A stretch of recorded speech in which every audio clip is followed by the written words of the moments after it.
Hello everyone, welcome. वैसे तो मैं अलग से वीडियो बनाना अवॉइड करता हूँ, लेकिन वोकेबलरी का एक ऐसा कंसेप्ट है जो कई बार बार बार बहुत सारे वर्ड्स में, बहुत सारे चैप्टर्स में रिपीट होगा। वर्ड पावर मेड इजी की सीरीज़ चल रही है और हर एक वीडियो में अगर मैं इस कंसेप्ट को बताऊँगा तो वीडियो अननेसेसरीली लंबी हो जाएगी। तो मैंने एक सेपरेट वीडियो आपके लिए बनाया है, एसिमिलेशन ऑफ प्रीफिक्सेस। आप अभी इस टॉपिक को भूल जाइए, जो मैं आपको बता रहा हूँ आप उसे समझिए। हम क्या करते हैं, वर्ड फॉर्मेशन के लिए प्रीफिक्स होता है हमारे पास।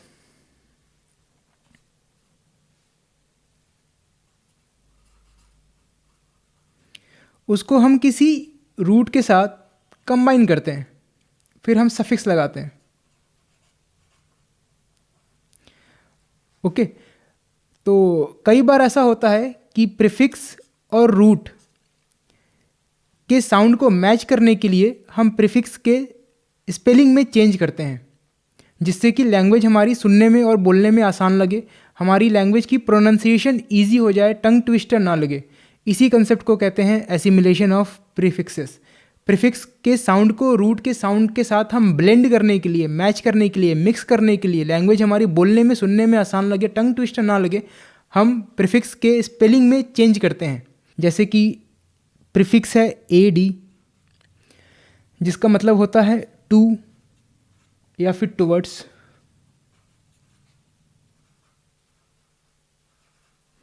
इसको मैंने कंबाइन किया ग्रेव, बेस ग्रेव के साथ, जिसका मतलब होता है हेवी। अब इसके साउंड के साथ, प्रीफिक्स के साउंड को बेस के साउंड के साथ मैच करने के लिए मैंने सफिक्स रह गया मेरा, ए टी सफिक्स लगा देते हैं। ठीक है, प्रीफिक्स के साउंड को बेस के साउंड के साथ मैच करने के लिए मैं क्या करूँगा, मैं इसकी स्पेलिंग बदल दूंगा। तो मेरे पास जो वर्ड हो गया वो हो गया अग्रवेट, AGRAVATE।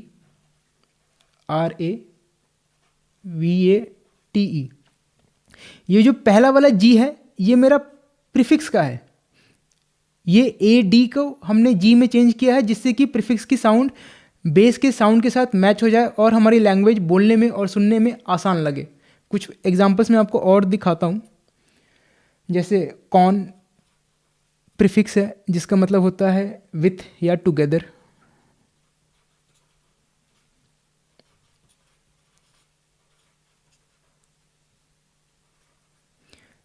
इसको मैंने कंबाइन किया LECT, लेक्ट। ये एक बेस है जिसका मतलब होता है टू गैदर, टू गैदर। तो मेरे पास वर्ड बन गया कलेक्ट, COLLECT। यहाँ भी हमने असिमिलेशन का यूज़ किया है। प्रीफिक्स के साउंड को बेस के साउंड के साथ मैच करने के लिए हमने प्रीफिक्स की स्पेलिंग में चेंज कर दिया है।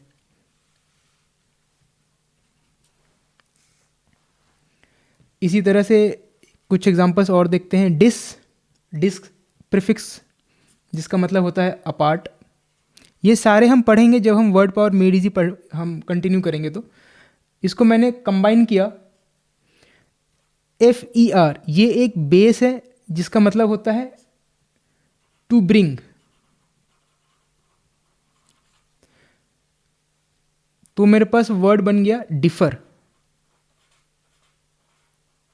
देखिए यहाँ पर भी बेस के साथ प्रीफिक्स को बेस के साथ जब हमने कंबाइन किया तो प्रीफिक्स की स्पेलिंग को, प्रीफिक्स के साउंड को बेस के साउंड के साथ मिक्स करने के लिए, ब्लेंड करने के लिए हमने उसकी स्पेलिंग बदल दी।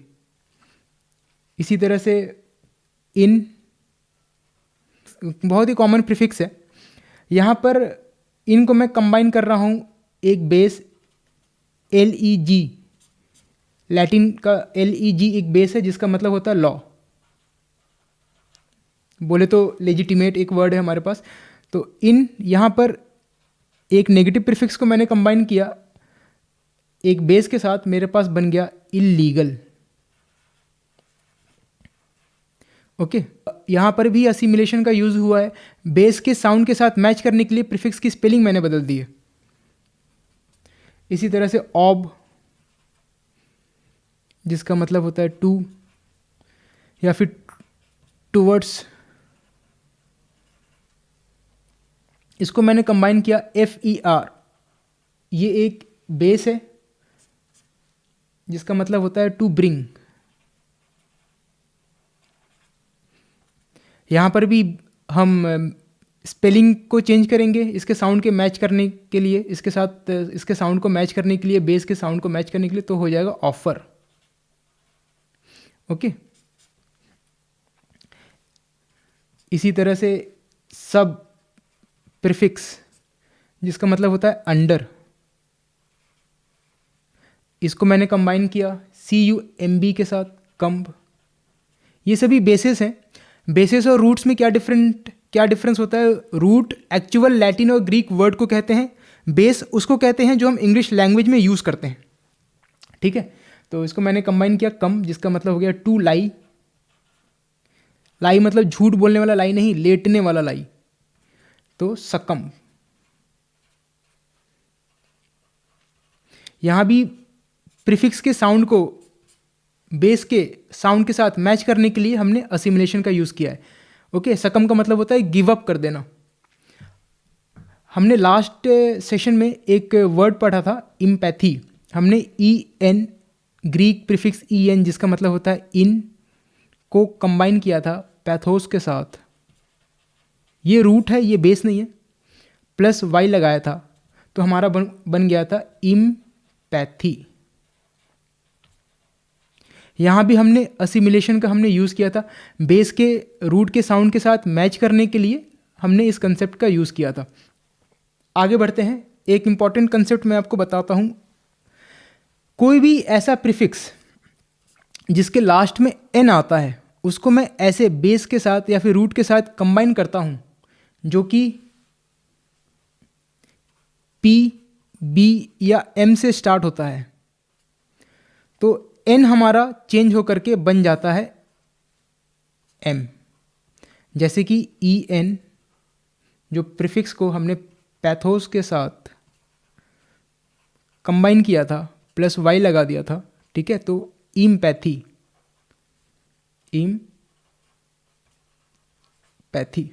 ठीक है। EN में क्या है?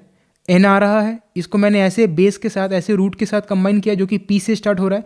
तो अकॉर्डिंग टू द रूल, जब भी ऐसा प्रीफिक्स जो कि N से ख़त्म होता है उसको किसी ऐसे रूट के साथ या बेस के साथ कंबाइन करते हैं जो P, B या M से स्टार्ट होता है, तो उसका N चेंज होकर के M बन जाता है। तो इसीलिए यहाँ पर N चेंज होकर के M बन गया। जैसे कि एक और बताता हूँ, in is a negative prefix, हमेशा नेगेटिव नहीं होता, यहाँ पर जो मैं वर्ड बता रहा हूँ उसमें नेगेटिव है। इसको मैंने कंबाइन किया पॉसिबल के साथ, तो इन एक ऐसा प्रीफिक्स है जिसके लास्ट में N आ रहा है। P एक ऐसा वर्ड है जिसके शुरू में, पॉसिबल एक ऐसा वर्ड है जिसके शुरू में P आ रहा है, तो अकॉर्डिंग टू द रूल ये IN का बन जाएगा इम्पॉसिबल। ये बहुत इंपॉर्टेंट रूल है। तो इससे आपको ये फ़ायदा हो गया ना कि आप लोगों को अलग अलग याद करने की ज़रूरत नहीं है। बहुत लोग याद करते हैं कि इन एक नेगेटिव प्रीफिक्स है और इम भी एक नेगेटिव प्रीफिक्स है। कॉन का मतलब होता है विथ या टुगेदर, कॉम का भी मतलब होता है विथ या टुगेदर। तो आपको अलग अलग याद करने की ज़रूरत नहीं है, आप समझ जाइएगा कि असिमिलेशन हुआ है। ओके, आगे बढ़ते हैं। इसमें एक चीज़ मैं आपको और बताना चाहता हूँ कि हम एसिमिलेशन साउंड को सिमिलर बनाने के लिए प्रीफिक्स के स्पेलिंग को चेंज हम तभी करते हैं जब हमें ऐसा लगा कि वहाँ पर ज़रूरत है। हर बार हम स्पेलिंग को चेंज करेंगे ऐसा नहीं होता। बहुत सारे ऐसे वर्ड्स हैं जिसमें हमने एसिमिलेशन नहीं किया है, जैसे कि एंटोमोलॉजी हमने एक वर्ड पढ़ा था। यहाँ देखिए ग्रीक प्रीफिक्स EN ही लगा है, यहाँ पर असिमिलेशन का यूज़ नहीं किया गया। यहाँ पर प्रीफिक्स के स्पेलिंग को चेंज नहीं किया गया है। जहाँ हमें ज़रूरत नहीं लगी हमने वहाँ पर स्पेलिंग को चेंज नहीं किया। जहाँ हमें ज़रूरत लगी कि लैंग्वेज के प्रोनाउंसिएशन को ईजी बनाना है वहाँ हमने उसका यूज़ किया है। ओके, आगे बढ़ते हैं।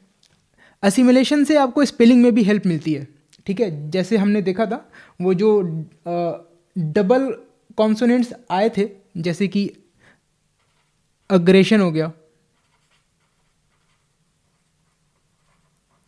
ठीक है, असिस्ट हो गया, ओके, कोलाइड हो गया। तो आप लोगों को कंफ्यूज होने की ये ज़रूरत नहीं है कि यहाँ पर सिंगल जी होगा या फिर डबल जी होगा। अगर आपको पता है कि असिमिलेशन हुआ है तो जाहिर सी बात है, एक जी तो हो गया हमारा प्रीफिक्स वाला, दूसरा हो गया हमारा बेस वाला। तो स्पेलिंग में भी आप लोगों को ये बहुत आसान ये आसानी होती है। इस कंसेप्ट के बाद आप लोगों को काफ़ी आसानी होगी। और एक इम्पॉर्टेंट कंसेप्ट और है, जिस तरह से हमने साउंड को सिमिलर बनाने के लिए प्रीफिक्स के स्पेलिंग को हमने चेंज किया है, असिमिलेशन किया है, इसी तरह से जब साउंड बहुत ज़्यादा आपस में मैच होने लगते हैं तो एक कंसेप्ट और आता है, वो है डिसिमिलेशन का।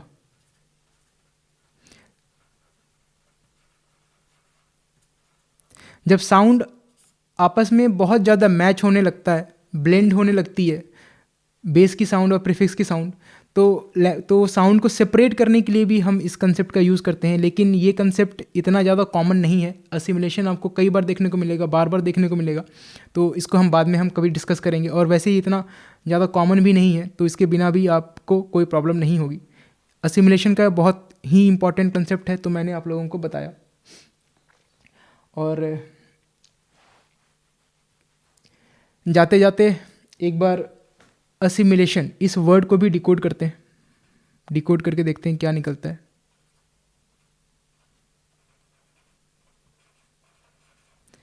जाते जाते इस वर्ड को डिकोड करेंगे। देखिए ASS आ रहा है, तो जाहिर सी बात है इसमें भी हमने प्रीफिक्स को जब कनेक्ट किया तो प्रीफिक्स के साउंड को बेस के साउंड के साथ मैच करने के लिए हमने इसकी स्पेलिंग बदल दी है। तो इसमें जो प्रीफिक्स है वो है AD, जिसका मतलब होता है टू या फिर टूवर्ड्स, प्लस इसमें जो बेस है वो है सिमिल, जिसका मतलब होता है लाइक या फिर सिमिलर,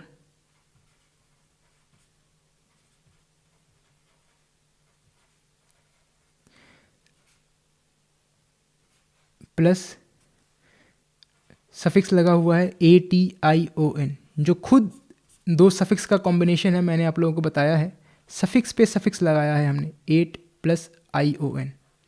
ठीक है, तो असिमिलेशन का मतलब होता है liking towards the process of making sound similar. ठीक है, साउंड को सिमिलर बनाने के लिए प्रीफिक्स की स्पेलिंग हम चेंज कर देते हैं, जिससे कि प्रीफिक्स बेस के स्पेलिंग के साथ, बेस के साउंड के साथ ब्लेंड हो जाए, लैंग्वेज हमारी बोलने में आसान लगे, सुनने में आसान लगे, टंग ट्विस्टर ना लगे। अच्छा, जाते जाते मैं एक चीज़ मैं आप लोगों को और बताता जाऊं। ऐसा नहीं है कि हमेशा प्रीफिक्स के ही स्पेलिंग में चेंज होता है, कभी कभी हम जिस बेस के साथ उसको कंबाइन करते हैं बेस के स्पेलिंग में भी चेंज होता है। जैसे एक आध एग्जांपल मैं आपको बताता हूँ। SACR ये एक बेस है,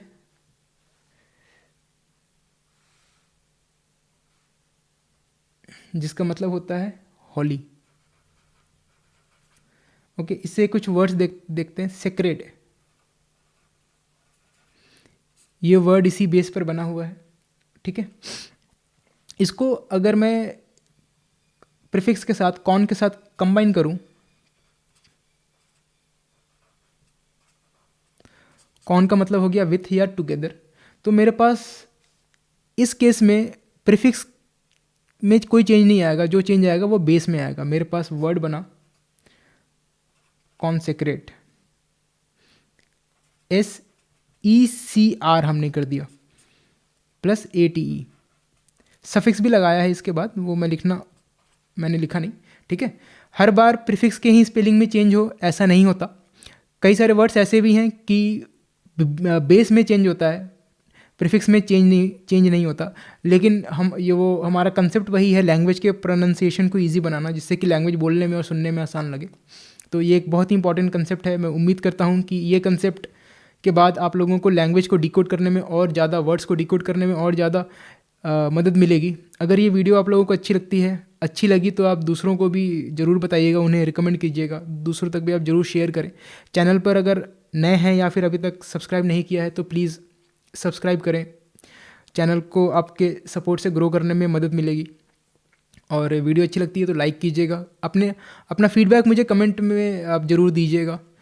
और आप लोगों ने मुझे इतना टाइम दिया, थैंक यू सो मच। मिलते हैं अगले वीडियो में।